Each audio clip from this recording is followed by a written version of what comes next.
Ngayon, ating pag-aralan ang pagkalkula sa 2 digits times 2 digits na may pag-angat sa baitang ng digit.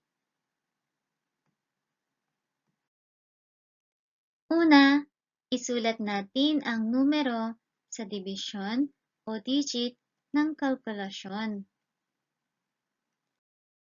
Kasunod nito, gumamit ng ruler sa pagguhit ng linya ng ganito. Susunod, tayo'y magkalkula. Simulan ang kalkulasyon mula sa 1 digit na posisyon. Ang 2 times 2 ay 4.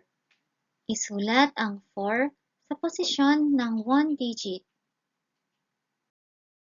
Susunod, kalkulahin ang 2 times 7. Ang 2 times 7 ay 14.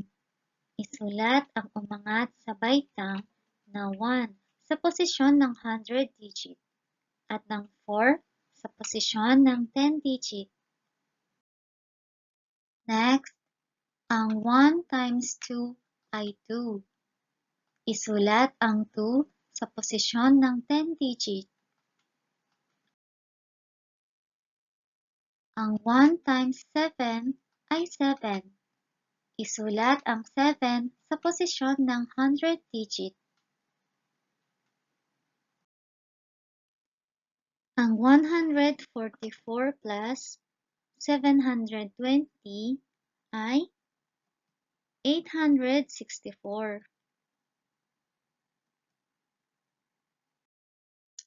Panghuli, isulat natin ang sagot. Tayo'y magkalkula sa panulat. Tayo'y magsanay. Pindutin pansamantala ang pause icon. Ating unawain ang katanungan sa pagsasanay.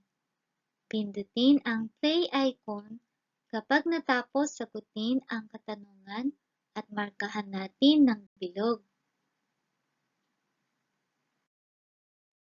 Ngayon, magtugma tayo ng sagot.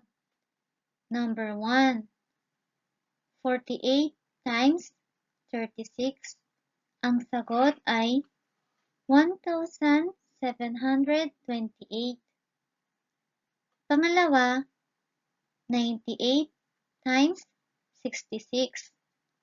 Ating alamin ang solusyon ng number 2 tulad sa unang tanong. Ang sagot, 6,468. Tama ba ang inyong mga sagot sa dalawang katanungan? Panghuli, repasuhin natin ang inaral natin ngayon. Sa pagkalkula, i-align ang dibisyon o digit ng numero.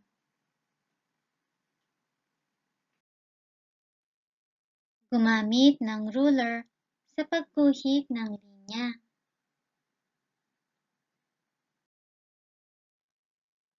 Simulan ang kalkulasyon mula sa 1 digit na posisyon.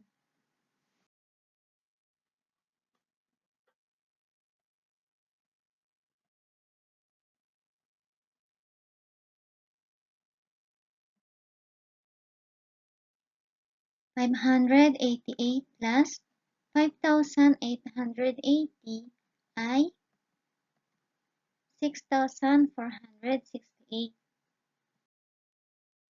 Panghuli, isulat natin ang sagot. Ito ang katapusan